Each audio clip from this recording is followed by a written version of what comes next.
नमस्कार, जीना इसी के नाम में आपका स्वागत है। मैं हूं सुनील श्रीवास्तव। जी हां, आज हम चर्चा करेंगे चलें गांव की ओर। वो विषय इसलिए भी महत्वपूर्ण है क्योंकि कोरोना की लहर के बाद लोगों को हमने देखा कि बड़े शहरों की ओर से रुककर गांव की तरफ गए और ग्रामीण परिवेश को भी अब आत्मसात ज्यादा से ज्यादा लोग कर रहे हैं। इसी विषय पर चर्चा के लिए हमारे साथ मौजूद हैं डॉक्टर राजेश शर्मा जी, जो कि मध्य प्रदेश नहीं बल्कि देश के बड़े मोटिवेटर हैं और बड़े डॉक्टर हैं। डॉक्टर साहब, स्वागत है आपका IND 24 में। नमस्कार। IND 24 के सभी भाई बंधुओं को बहुत बहुत नमस्कार। चलें गांव की ओर, ये विषय आपके जीवन के भी काफी नजदीक है क्योंकि हमने देखा होशंगाबाद यानी नर्मदापुरम में जहां आपका हॉस्पिटल है, वहां पर आपने एक प्राचीन कालीन कहें या बहुत पुरानी मिट्टी की एक झोपड़ी बहुत बड़ी निर्माण कराई है। वजह क्या है उसकी? सुनील जी, सबसे पहले तो जो है आज का विषय जो है इसे मोटिवेशन कहें या जीना इसी का नाम कहें या जिंदगी ही कहें इसे, कि चले गांव की ओर। आपने आज बहुत ही दिलचस्प विषय आपने आज चुना है। मैं यहाँ ये कहना चाहूँगा कि एक तो हमारा भारत बसता ही गांव में है। महात्मा गांधी भी यही कहते थे कि हमारा भारत जो है वो गांव में ही बसता है। और समय की इस यात्रा में यहाँ तक आते आते ये ज़रूर समझ में आने लगता है कि वो व्यक्ति शांतचित, खुश मिजाज, समृद्ध और सफल बनता है जो अपने जीवन में ज़रूरत और ख्वाहिश, इसमें अंतर जानता है। ज़रूरत और ख्वाहिश। और आपने जैसे कहा सुनील जी की कोविड में जब लॉकडाउन हुआ था, हमारा जीवन सीमित हो गया था। हमारे घर में बाज़ार बंद थे, जो भी है घर के अंदर है। और उस वक्त मेरा व्यक्तिगत जो अनुभव था वो ये था कि मेरे पर्स में एक नोट पड़ा हुआ था 500 रुपये का। अक्सर तो होता है कि हम कहीं बाहर जाते हैं रोज़ कहीं या एक दो दिन में कहीं दोस्तों के साथ कहीं बाहर बैठे जो भी है, तो वो पैसे आते जाते रहते हैं। लेकिन मुझे आश्चर्य होता था कि वो जो एक नोट जो है वो हफ्तों तक जो है वो जहाँ था वहीं का वहीं था, लेकिन जीवन खुशनुमा चल रहा था। जीवन में कहीं कोई परेशानी नहीं थी। ज़रूरतें और ख्वाहिशें जब समझ में आई तो मुझे वाकई लगा कि जिस व्यक्ति के जीवन में न्यूनतम ज़रूरतें हों वही खुश रह सकता है। और यहाँ पे अगर बात करते हैं कि आइए चले गांव की ओर, तो एक आज के इस परिवेश में गांव और शहर में जो मुझे एक अंतर समझ में आता है कि व्यक्ति जब अपनी ख्वाहिशों के पीछे चलने लगता है, ख्वाहिशें अंतहीन हैं, इच्छाएं अंतहीन हैं, वासनाएं अंतहीन हैं, तो उनके पीछे उनकी प्राप्ति के लिए वो एक अंधाधुंध दौड़ में शामिल हो जाता है। उसे पता ही नहीं चलता कि उसे जाना कहाँ है। लक्ष्य विहीन हो जाता है, अंधा हो जाता है, भागता है, चलता है, फिरता है। वो अपनी ज़रूरतों से कहीं ज़्यादा जुटाने में लग जाता है और इसे ही मैं शहर का नाम दूंगा। और इसका विपरीत जो है, अगर मैं बात करता हूँ ग्रामीण प्रवेश की, तो आज का हमारा भारत जो है जब गांव में बसता है, जहाँ पे आज 65 से 70% आबादी गांव में रहती हैं। और मैं वो खुशकिस्मत व्यक्ति हूँ मैं सुनील जी की जो भोपाल में भी अपनी डॉक्टरी प्रैक्टिस करता है और नर्मदापुरम में भी करता है, और मैं गांव-गांव घूमता भी हूँ मैं। तो अब जाके मुझे ऐसा लगता है कि उनके जीवन को देखता हूँ मैं, उनके मुख की शांति को देखता हूँ, उनके चेहरे की शांति को देखता हूँ मैं। उनके परिवार में 2 भाई 3 भाई एक साथ किस तरह से एक परिवार के साथ रहते हैं, उनकी पत्नी, उनके बच्चे जो हैं कैसे एक कुटुंब का जीवन जीते हैं। और जिस तरह से इस आधुनिक परिवेश में हमने एक एजुकेशन हायर की, एजुकेशन पढ़ी, और उसके बाद जो है नौकरी पाने के लिए हमें अपने शहर छोड़ के कहीं दूर दराज किसी बड़े शहर में जाना पड़ा। किसी मल्टीनेशनल में, किसी फैक्ट्री में शादी हो गई, शादी के बाद में एक पति पत्नी और वो व्यवसाय, उसके बाद आपका एक बच्चा। तो वो जो जॉइंट फैमिली थी, एक कुटुंब था, वो धीरे धीरे बट गया। लेकिन समय के साथ साथ जब जिंदगी का बोझ, आटे दाल का भाव जब मालूम होने लगता है, जब बच्चों का होमवर्क और दुनिया भर की परेशानियां, प्रतिकूल परिस्थितियां जब जो है थपाड़े मारने लगती हैं, जब जीवन का कुरुक्षेत्र अपना जो है बदसूरत रूप दिखाने लगता है, तब आपको याद आती है अपनों की ही याद आती है। तब फिर हम धीरे धीरे वापस लौटते हैं। तो इस उम्र के इस दराव में आके मुझे जो समझ में आता है कि हमारे जो वैदिक हमारे सनातन ज्ञान में जो बताए हुए आश्रम थे, उसमें मुझे ये लगता है कि जब 3 पीढ़ियाँ एक घर में रहती हैं, एक दादा दादी, एक माँ बाप और इनके बच्चे, ये 3 पीढ़ियाँ जब एक साथ रहती हैं तो वही जीवन का अमृत है और ये ग्रामीण परिवेश में देखने को मिलता है। दूसरा कारण ये भी है सुनील जी कि हम जब शहर की परिभाषा क्या है अगर हम बात करते हैं, हम शायद बेहतर भौतिकवाद को भोगने के लिए, बेहतर भौतिक सुखों को भोगने के लिए हम शायद शहर की तरफ जाते हैं। शहर का आर्थिक रूप से उत्थान ज़्यादा होता है। अगर हम बात करते हैं विकास की बात करते हैं तो यस बिल्कुल सही बात है कि शिक्षा की बात करते हैं, आज स्वास्थ्य की बात करते हैं, आज रोजगार के अवसरों की बात करते हैं, तो भारत के जो शहरी परिवेश है तो उसमें ये अवसर कहीं ज़्यादा बेहतर मिलते हैं। डॉक्टर साहब, कोविड के दौरान हमने देखा कि कई लोग जो मल्टीनेशनल कंपनी में काम करते थे, बड़े शहरों में काम करते थे, जब रोजगार छिने या कंपनियां बंद हुई तो गांव की तरफ रुख किया। जिनको लगता था कि शायद उनके बिना वो कंपनी या ये दुनिया नहीं चल सकती, गांव में जब पहुंचे सुकून रहा, मोबाइल से दूर थे, कंप्यूटर से दूर थे। और कई लोगों ने ऐसा किया कि कोविड जाने के बाद स्वयं का स्टार्टअप शुरू किया। कई लोग ऐसे भी हैं जो दोना पत्तल से लेके उन्होंने बनाना चालू किया, ग्रामीण परिवेश में है, ऑर्गेनिक खेती करना चालू किया है। तो उन लोगों के बारे में क्या कहें? बहुत सही आपका ये अवलोकन है सुनील जी। क्या होता है जब हम एक ही पक्ष देखते हैं, देखिए जीवन में अगर हम तुलनात्मक पहलू ना हो, जीवन में अगर एक रिलेटिविटी ना हो, तुलनात्मक पहलू ना हो तो क्या अच्छा है क्या बुरा है, क्या सुख है क्या दुख है, क्या दिन है क्या रात है, क्या अमीरी क्या गरीबी। तो इसके लिए हमको एक तुलनात्मक पहलू तो चाहिए। जीवन में कोविड के पहले तक ऐसा एक तुलनात्मक पहलू था ही नहीं। हम एक ऐसे लक्ष्य की तरफ भाग रहे थे जो लक्ष्य हमें स्पष्ट दिख भी नहीं रहा था, अंधी दौड़ में थे हम। जो है एक बेहतर से बेहतर, चाहे वो धन की लालसा हो या फिर एक बेहतर घर, एक अच्छा सो कॉल्ड जिसको हम बोलते हैं कि एक वैभव की दुनिया जो है, मतलब उसी को हम मैं एक परिभाषित कर सकता हूँ, एक ऐश्वर्य जीवन के उसी तरफ भगता है आदमी, ज़्यादा पैसे कमाता है, ज़्यादा खर्च करता है, इसी को वो जो है एक अच्छा जीवन परिभाषित करता है। लेकिन जब ये मार पड़ी है कोविड की, और कोविड में अच्छों के जो है दिमाग जब ठिकाने आ गए, और जब आप जो है शहर से भगे एक ऐसे वातावरण की तरफ जो पवित्र भी है, जहाँ पे वाकई आपके जीवन को एक निरोगी वातावरण का सहारा मिलता है, तो लोग गए अपने अपने घरों में गए।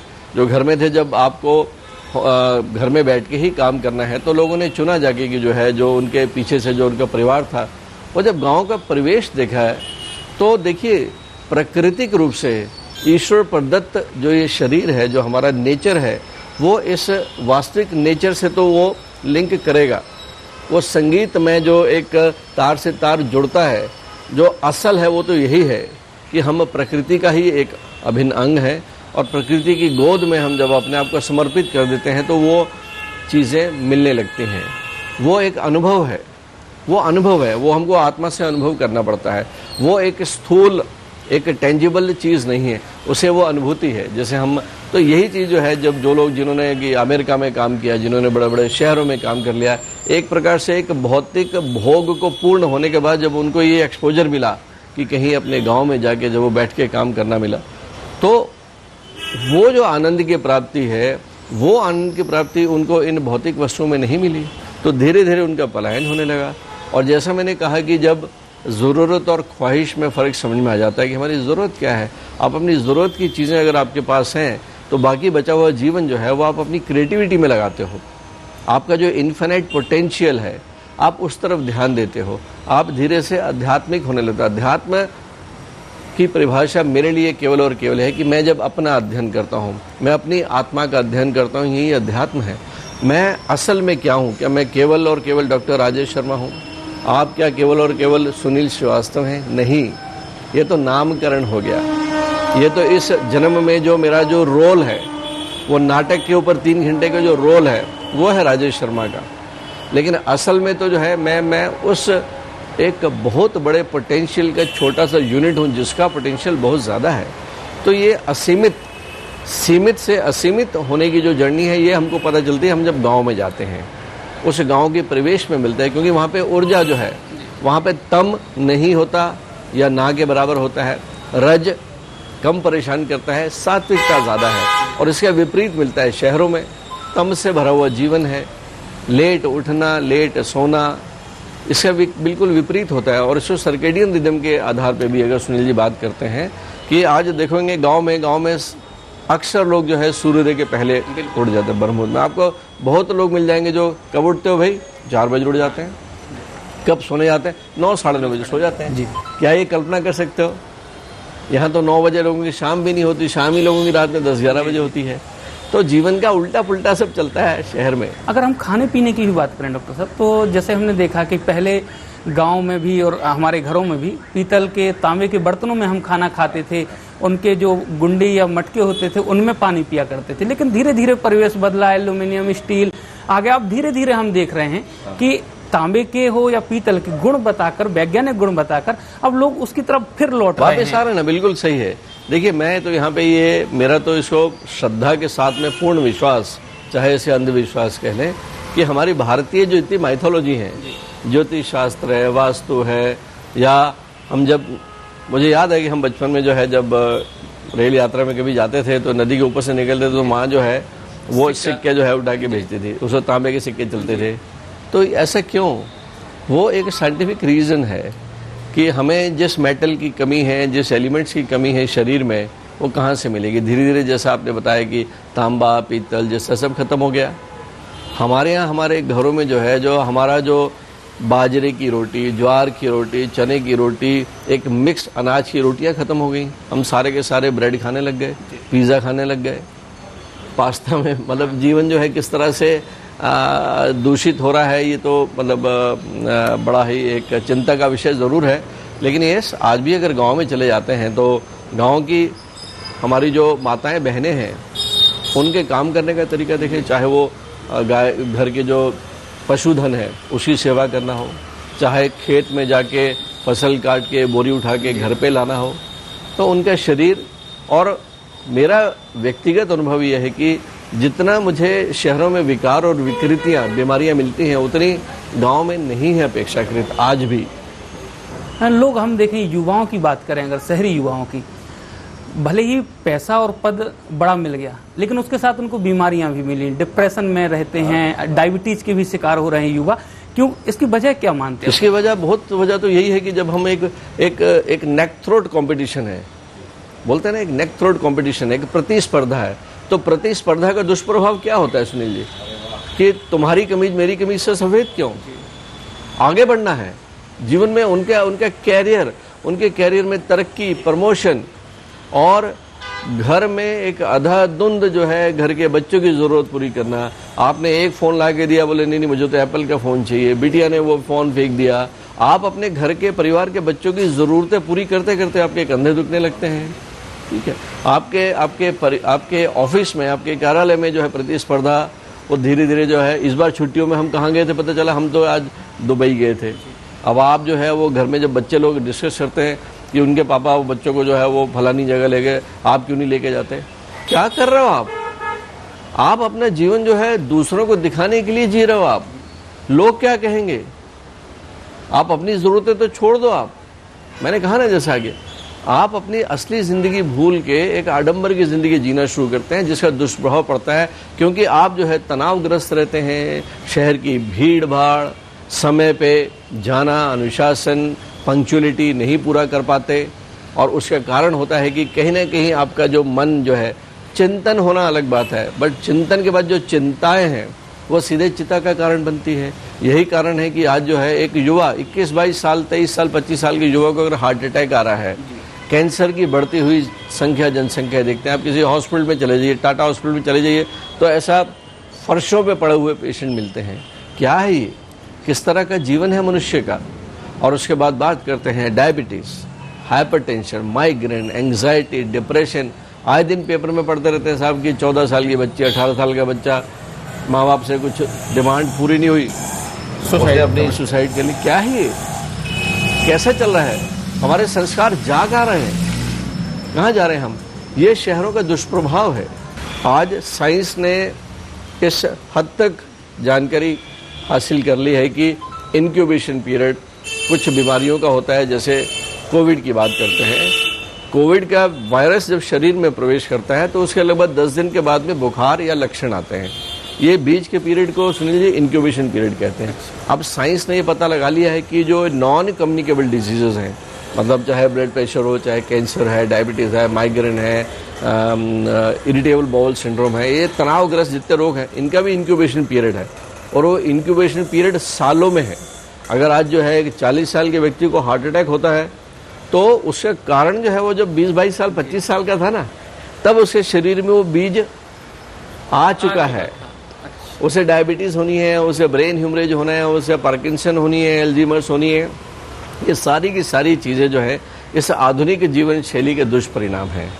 तो आप जो कह रहे हो कि इस शहरी क्षेत्र में उम्र के अनुसार जो है चीज़ें घटती हैं, ये केवल और केवल हमारे द्वारा स्वयं जनित रोग हैं, तनाव जनित रोग हैं ये, और ये डेफिनेटली गांव में नहीं मिलते, क्योंकि गांव में हमारी ज़रूरतें कम हैं, हम आसान से अच्छी ज़िंदगी जी लेते हैं, और शहर में हम जो है एक नकली जीवन जीने की कोशिश करते हैं, जिसके जो दुष्परिणाम हमको इस तरह से मिलते हैं। आप डॉक्टर साहब देश के नामी डॉक्टरों में से एक हैं, मोटिवेशनल हैं, विज्ञान और आध्यात्म से आपका सीधा जुड़ाव है, लेकिन अगर हम देखें तो आप भोपाल से सीधे नर्मदापुरम की ओर रुख करते हैं, जहां आपका बहुत भव्य हॉस्पिटल है। वहां पर एक जो मेरा पहला सवाल था कि मिट्टी का एक हम कहें मकान पूरा, जिसमें क्योंकि सारे कमरे हैं, उसमें रहने के लिए पर्याप्त व्यवस्था की गई, इतना बड़ा मकान जब सरकारें पक्के मकान की तरफ जा रही हैं, उसके पीछे की मंशा क्या थी आपके बनाने की? सुनील जी, वो मकान हम अक्सर मकान बनाते हैं अपने आश्रय के लिए बनाते हैं मकान,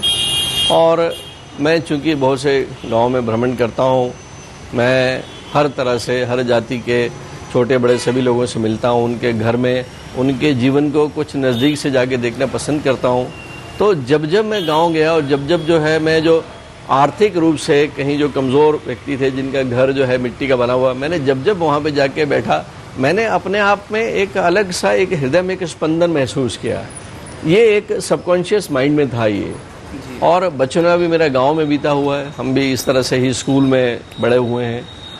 तो मेरे मन में था कि एक ऐसा एक आशा, एक ठिकाना बनाऊं मैं, और पिछले कुछ समय से जो है मैं मतलब कुछ अभ्यास भी कर रहा हूं कि किस तरह से हम जो है हमारे जो ऋषि मुनि जो प्रयोग बता गए हैं, जो शरीर द्वारा जो अभ्यास करने हैं, किस तरह से हम उन अभ्यास के जरिए, उन क्रियाओं के ज़रिए आप अपने शरीर को मानसिक रूप से, भावनात्मक रूप से कैसे बेहतर कर सकते हैं, कैसे आप एक बेहतरीन व्यक्तित्व के धनी हो सकते हैं, आपकी मस्तिष्क, आपकी मेमोरी, आपकी निर्णय लेने की क्षमताओं का विकास कैसे हो सकता है, आप कैसे प्रतिकूल वातावरण में भी ठंडे रह सकते हैं। ये सारी की सारी चीज़ें हमारे वेदों में दी हुई है, और उसके लिए जो मैंने एक उचित वातावरण देखा कि क्योंकि आप जब आए थे नर्मदापुरम में तो वहाँ पे माँ नर्मदा जी का मंदिर है, उसके चारों तरफ मैंने थोड़ा सा लेके, हाँ ये ज़रूर था कि जब मैंने बात की, हमारे जो साले साहब हैं वो बड़े आर्किटेक्ट हैं आशुतोष जी, उनसे मैंने बात की तो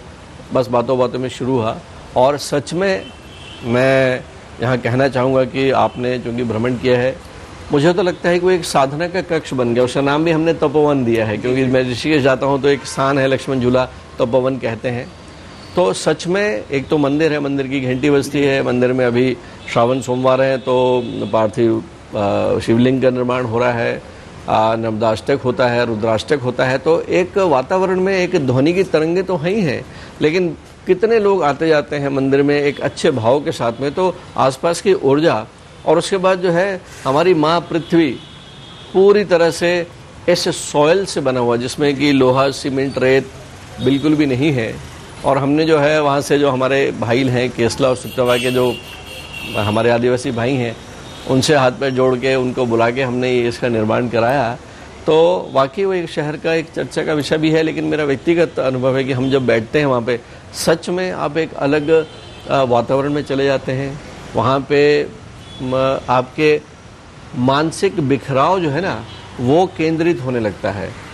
जैसे वो हमारा जो कन्वेक्स लेंस होता है ना, सूर्य की किरणों को वो केंद्रित करता है। तो ऐसे जो है आप किसी भी विषय में, मैं किसी अध्यात्म की बात नहीं, आप अगर वहाँ पे बैठ के कुछ राजनीति की बात करते हैं, वहाँ पे बैठ के किसी समाज के किसी विषय की बात करते हैं, मेरा दावा है कि आपके विचारों में एक शक्ति और उनका जो केंद्रीकरण है वो एक बेहतर तरीके से मिलता है। एक समस्या शायद जो सबके साथ रहती है, आपके साथ है कि नहीं, वो जानना चाहूँगा कि लोग भौतिकवाद की तरफ रुख कर रहे हैं। पैसा कमाते हैं तो कितना बेहतर तरीके से जीवन यापन कर सकें। लोग रिमोट से चाहे दरवाजे खोलने की बात है या दूसरी चीज़ें, बहुत सारे संसाधन ऐसे उसकी तरफ आकर्षित होते हैं, उसकी तरफ भागते। लेकिन आप इस चकाचौंध से दूर गांव की ओर रुख कर लिया। नर्मदापुरम में आपने हॉस्पिटल को वहाँ पे इतना भव्य एक आसियाना कहें, कच्चा आसियाना बना दिया। आपके दोस्त या जो मित्र हैं जो आपके साथ बैठते हैं, बड़े राजनेता हैं, बड़े उद्योगपति हैं, कई लोग हैं, वो नहीं कहते कि किस ओर जा रहे हैं आप। सुनील, ये तो उल्टा हो गया। मैं आपको मैं सच में ये बताना चाहूँगा कि हमारे एक मित्र जो है वो जब आए और वो देश विदेश घूम चुके हैं, उनका एक कमेंट बहुत ही आश्चर्यजनक था। उन्होंने उस पूरे 14,000 स्क्वायर फीट में बनी हुई वो तपोवन की वो आश्रम है, तो उनका कहना था, बोले ये तो 5 स्टार से भी बेहतर बना दिया। बोले आज जो है लोग बाग मरे जा रहे हैं। बोले डॉक्टर साहब आप तो जो है इसको आप इंटरनेट पे डाल दो, बोले कोई भी अंग्रेज इसका 1 लाख रुपए एक नाइट का देगा आपको रहने का। मतलब इसी के लिए लोग आप भाग रहे हैं, क्योंकि भौतिकवाद से क्या निकलता है? भौतिकवाद से अप्रसन्नता निकलती है, भौतिकवाद से दर्द होता है, पेन मिलता है, पीड़ा मिलती है भौतिकवाद से।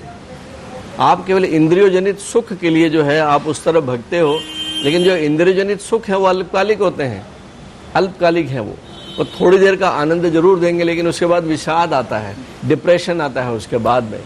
तो जो असल सुख है, जो प्रसन्नता, जो चिरकालीन प्रसन्नता रहे, वो तो जमीन के साथ जुड़ने में ही है। सुन भैया, एक सवाल और कि अगर हम जैसे आपके नर्मदापुरम की बात करें, हम अपने गांव की बात करें, वहाँ पर जब हम जाते हैं तो खेतों में गोबर की खाद से, चाहे हम फसलों की बात करें, चाहे सब्जियों की बात करें, वो मिलती है। लेकिन बड़े शहरों में जब हम आते हैं, वही चीज़ हमें ऊंचे दामों पर और ऑर्गेनिक कह के बेची जाती है।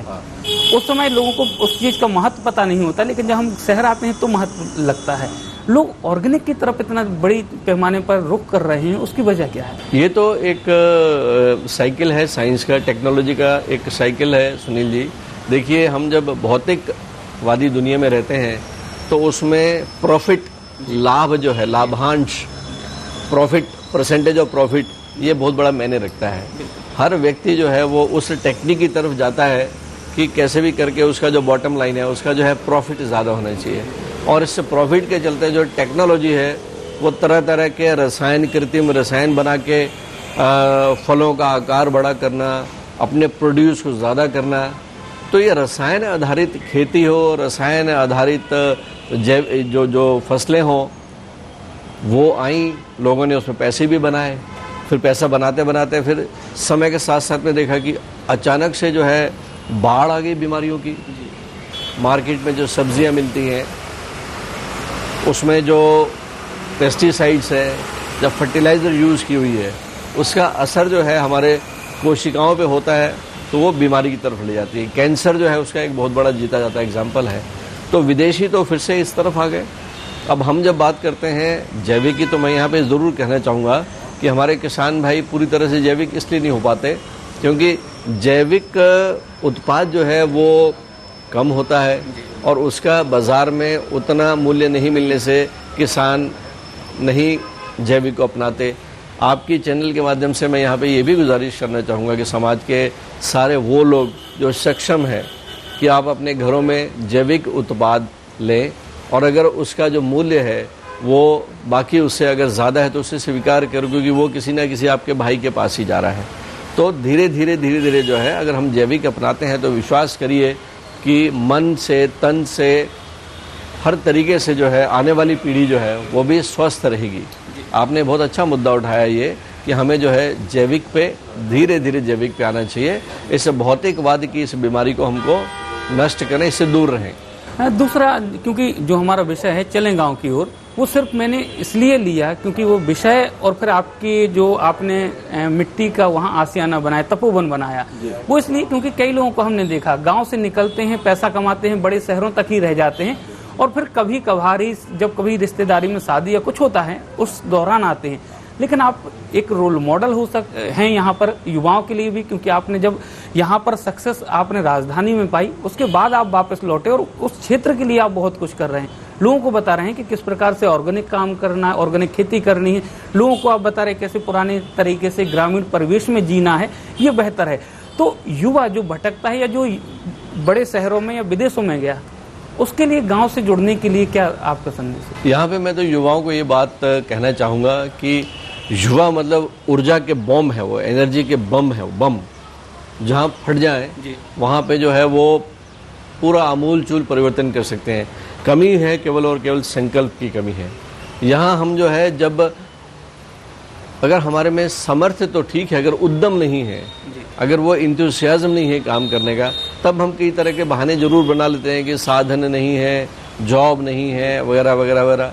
लेकिन मैं युवाओं को यहाँ बोलेंगे कि नौकरी मत ढूंढो, आप रोजगार ढूंढो मत, आप उतने सक्षम बनो। आज जो है मोदी जी की बात करते हैं तो स्टार्टअप के लिए इतनी सारी सुविधाएं हैं, तो आप ये काम ने क्यों नहीं करते कि मैं एक ऐसा स्टार्टअप करूं जहां पे मैं जॉब दे सकूं। मैं खुद जो है एक नौकरी पाने की जगह पे मैं कुछ इस तरह से काम करूं कि मैं 2 4 5 लोगों को जॉब दे सकूं। और ये संभव है, ये बिल्कुल संभव है। आज जिस तरीके से हमारा भारत जो है वो तेजी के साथ में आगे बढ़ रहा है और आगे बढ़ने की तमाम संभावनाएं हैं, हम कई देशों को पीछे छोड़ रहे हैं। तो केवल और केवल यहाँ पे यह है कि एक अच्छा ज्ञान अर्जित करने के बाद में, और अगर हम जाते हैं गांव की तरफ, तो ऐसा बिल्कुल नहीं है कि गांव में जाके हम बिल्कुल भूखे रहते हैं। आज एक से बढ़ के एक जो है IIT के बाद में, MBA करने के बाद में लोग बाग जो है 40-45 साल में अपनी नौकरी छोड़ के, न्यूयॉर्क छोड़ के आके गाँव में बैठे हैं। थोड़ी सी ज़मीन में जो है वही 5 एकड़ ज़मीन में एक किसान जो है उतना पैसे नहीं कमाता। ये थोड़ी सी टेक्नोलॉजी कृषि की जीतने के बाद में, करने सीखने के बाद में, उसी 5 एकड़ से वो बहुत अच्छा उत्पाद भी करते हैं, बहुत बढ़िया। जैविक शहद हो सकता है, मशरूम की खेती हो सकती है, हॉर्टिकल्चर हो सकता है, ढेर सारी चीज़ें हैं कहने के लिए, बहुत से साधन हैं। बस ये कि थोड़ी संकल्प की, थोड़ा जूझना पड़ता है, संघर्ष करना पड़ेगा। लेकिन सफलता का पैमाना ही है, संघर्ष तो पहली सीढ़ी है सुनील जी। तो हमारे युवाओं के लिए जो है ये 2-4 युवा मिलके, और सरकार के पास में अनेक योजनाएं हैं, बहुत योजनाएं हैं सरकार के पास में। हम एक बार कोशिश तो करें, जहां चाह वहां रहा, ऐसा हो नहीं सकता। हम एक बार प्रयास करें और धीरे धीरे धीरे वैसा वातावरण अपने आप बनने लगता है, इतना तो मेरा विश्वास है। गांव की अगर हम बात करें तो डॉक्टर साहब ने गांव को लेकर बहुत कुछ कहा, युवाओं को लेकर बहुत कुछ प्रेरक बातें भी बताई, और क्योंकि आप खुद रोल मॉडल हैं गांव की तरफ, आप शहर से, बड़ी राजधानी से गांव की तरफ रुख किया है आपने और बहुत बड़ा काम कर रहे हैं उन क्षेत्रों में। तो गाँव की अगर हम बात करें तो गांव में शुद्ध हवा है, गांव में बेहतर रोजगार है, गांव में जो भौतिकवाद की अंधी दौड़ है वो नहीं है, आपको सुकून है, शांति है। तो युवाओं के लिए भी बेहतर है कि बड़े शहरों की तरफ भाग दौड़ करने की बजाय गांव में रहकर बेहतर काम करें, क्योंकि आज भी 70% भारत की हम बात करते हैं तो गांव में बसता है। और हम अपने दर्शकों से भी कहना चाहते हैं कि आप अगर जीना इसी का नाम में किसी महत्वपूर्ण विषय या अपने पसंदीदा विषय को लेकर चर्चा करना चाहते हैं, सवाल पूछना चाहते हैं डॉक्टर साहब से, तो हमारी टीवी स्क्रीन पर एक नंबर दिया जा रहा है, उस पर आप व्हाट्सएप कर सकते हैं, विषय या सवाल दोनों ही, और वो डॉक्टर साहब उनके जवाब देंगे। डॉक्टर साहब अपने बहुत ही बेहतर तरीके से गांव की ओर चलें, क्या फायदे हैं गांव की और क्या जीवन शैली है गांव की, वो हमारे दर्शकों को बताइए। आपको बहुत बहुत शुक्रिया।